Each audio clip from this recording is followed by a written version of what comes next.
Hello, this video brought to you by Sankran. Visualforce beyond basics, variables is just like a variable in any programming language where you use it for assigning dynamic values to a variable so that it can be used in subsequent steps.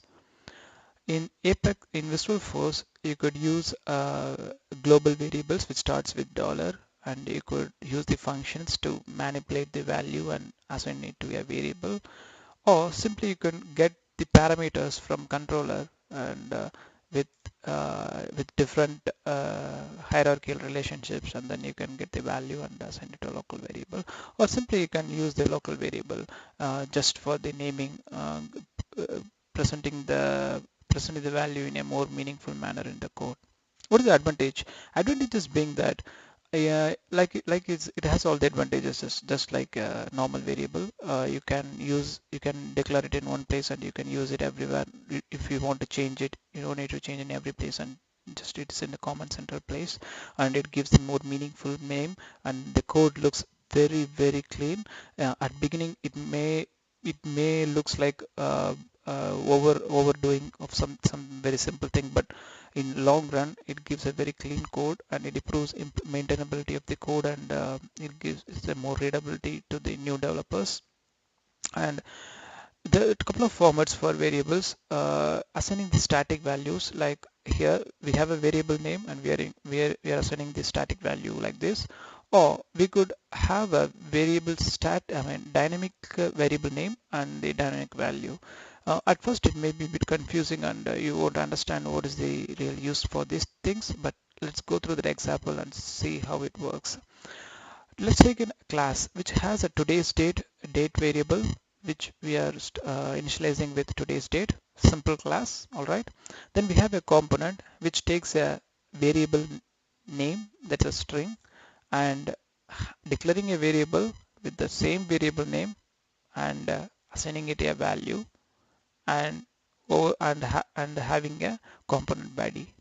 It's very simple. Again, it may not be very clear. Let's go through from page, like what's happening. This is a page. See, it's a static value.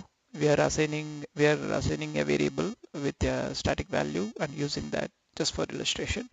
Here comes the bit dynamic one, which is very confusing, but let's go through uh, slowly. This is a component.